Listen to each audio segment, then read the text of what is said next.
Graduation day, a time of hope, joy and excitement as we look forward to the new chapters of our lives. But as the reality of job hunt sets in, we quickly realize it's not as easy as we thought. It's hard to know where to start, what to do and how to even stand out in the tech industry. Imagine starting your tech career on the right path, landing that dream tech job straight out of university.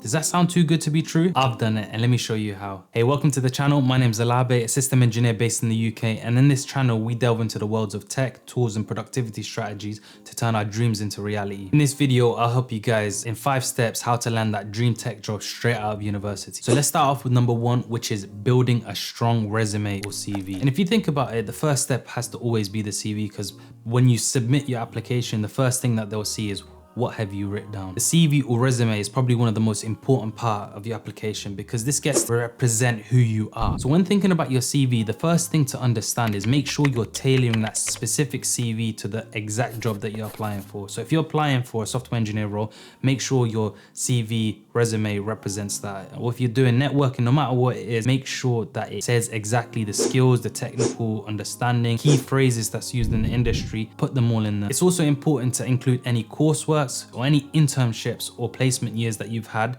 because this will give the employee the understanding that you know what you're doing, you know what the role's about, and you've been into some sort of practical role within it. In this area, also make sure to include any skills, certificates or awards you might have received. And during when I was studying uni, there was an extra curriculum that they were doing, allowed a lot of these students to kind of learn ITIL, and then they provided the ITIL qualifications. But me being stupid, I didn't take it, and I wish I did, because when I got the job, they made me do it. So if you think about it, it saves them costs from even getting these qualifications. So if you do include it in there, it will give you that step ahead. Now, the second area to look at when landing your dream job is networking. And this is the thing that actually got me to get the job that I have currently. And I started to think of it, networking is probably one of the most key things in getting that tech job. Now, I knew someone that was working at my current place, which is Nissan. No matter what company it is, they're always gonna want a referral, because the cost of looking for people to hire you, so if they go into these recruitment agencies, they're gonna have to spend money. They save in costs. And number 2, by someone coming into the team that's already in good relationships with one of the individuals, you have to understand it is gonna be a lot easier for you to kind of integrate into the team. Now, ways that you can do networking is by attending a lot of things like events, meetups, or even job fairs. This will give you the opportunity to meet people already in the industry and even have the chance to even learn more about job opportunities. So what I'll do,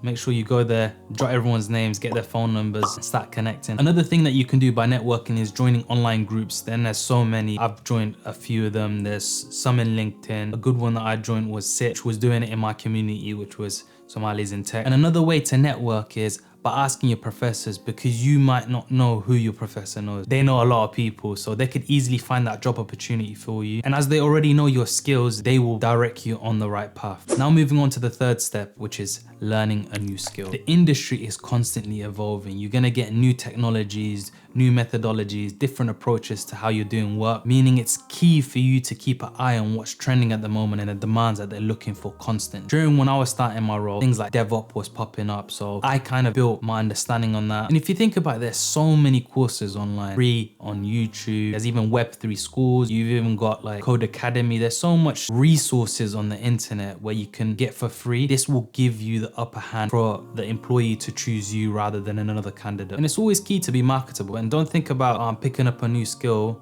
What if I don't get the job? Well, you've got a new skill. This is something that's gonna stay with you for the rest of your life. Even if you don't get that specific job that you've applied for, you've built a new skill that you've got that you can use in the future. And one key thing that you can do, even with these skills that you've learned, you could use this in a practical project and build something. It could be anything, but just you showcasing that you've picked up a new skill, you've created a project with that skill, and then presented that. They'll see that you're someone engaging and always constantly looking how they can improve themselves. Moving on to the 4th step, which is applying to entry-level positions. I've seen this happen all the time where graduates are trying to apply for some sort of senior or management role or project lead. It does not make sense. Like, why am I gonna hire you that just came out of uni? It just does not make sense. A lot of these companies are offering entry-level positions for graduates. And the benefit with these type of roles, just like when I started, they provide you the training, the KT, everything that you need to succeed. And when you're applying for these entry-level positions, make sure to do a background research on the company that you're applying for. This will show you that you're genuinely interested in the role and that you're a key candidate. So if you ever get pushed to the stages of interview, make sure to ask relevant questions, such as how are you going to progress me in my career? What does a typical day look like? And so on and so on. There are a lot of questions to ask. In the future, I do want to create a specific video just for interview stages, and I'll provide all that information over there. And the last and final step is to be patient. Finding a job in the tech industry can be competitive, so it's important to be persistent. So never be discouraged if you get rejected. You know, all you But jokes aside, keep applying and make sure that you keep networking and keep learning new skills. And understand, every time you're going through this, you're learning new experiences. You're understanding where you went wrong, how you can improve, and never hesitate to ask the recruiter or the place that you're applying to about your application. And this could be the thing that they can bring the application back on the table just because they're seeing that you're persistent. These are the 5 steps that I did to secure my first job. By you building a strong resume, networking, and learning new skills, and making sure every time that you're applying for a job, it's the entry level, you should be at a head start. By you covering these 5 steps, this should solidify and help you get your dream job. Now, if you want to see what I do day to day, check out this video. This is my day in the life as a system engineer and running a business at the same time. It'll be in the description below as well. And if you like this video and found something interesting, please comment down below. Make sure to like, comment, and subscribe. Peace out.